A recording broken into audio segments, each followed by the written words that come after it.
Yeah, I mean, so practicing language is perfect in the campus because there's a lot of international students and everyone kind of helps each other and shares ideas.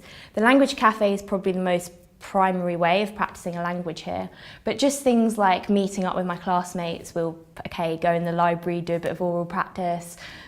Okay, do you want to meet here after the lecture? So it's not just a language cafe. I think you build friendships in your class, which is what I've done, and meeting up with them outside of lesson to practice. So I think, and even things like listening to Spanish on the radio in the car when you kind of, it's not restricted to the campus. My practice, it's ongoing. So I think that having people to speak to, kind of language buddies, is perfect, but also building those networks outside of the class is also, or even just kind of hopping onto BBC Mundo, having a little look at 20 Minutos, just kind of little bits, and you can practice it that way, so it's not restrictive.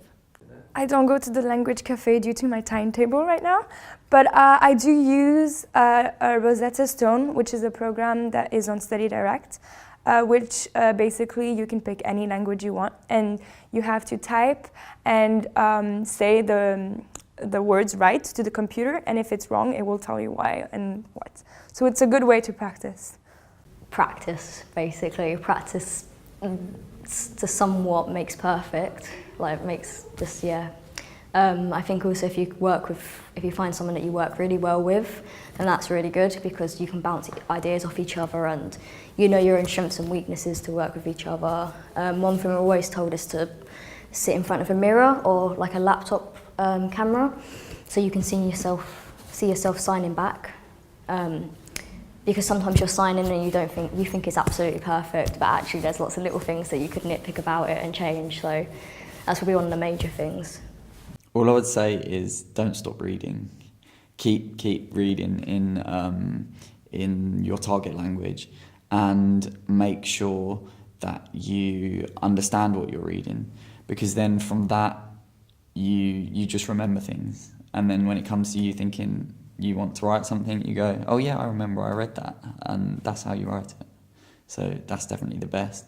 And the other thing is, don't be shy. Keep talking.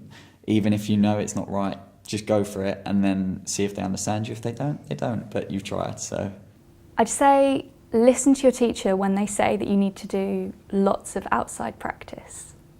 So it's about more than just doing the homework. You've got to think about the phrases that you've learned during the week when you're not in class, and think in the language as much as you can, even if it's just really basic phrases that don't mean that much yet.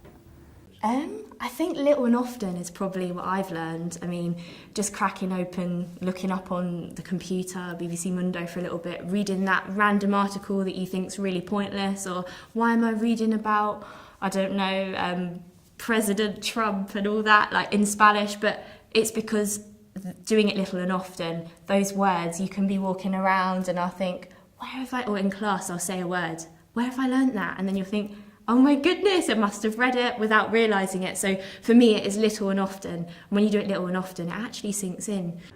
Well, for languages that are especially like spoken far away from us, it's hard to have any contact on daily basis, which is quite crucial for learning a language. And I think, for example, listening to a radio in this target language is a really good chance. Even if you don't really understand, it's just about listening to the words so that it comes in your ears and you just get used to it and how it sounds, and then it automatically will help you with speaking and understanding. And yeah, so I think listening to the radio is a good chance, but also maybe reading the news or starting with the children's stories, because they usually have basic vocabulary, or cartoons.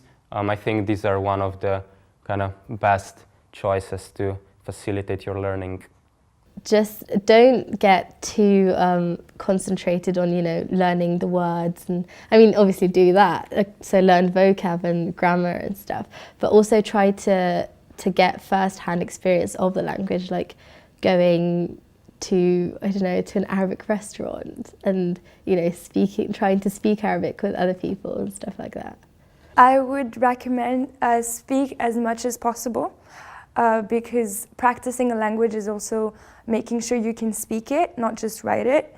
and read it. Like comprehension will come after. Also, reading in the language that you have, as well as watching movies or series, or maybe also cooking. If you cook, recipes are usually the same ingredients, so you can practice while doing cooking. So that's 2 activities for fun.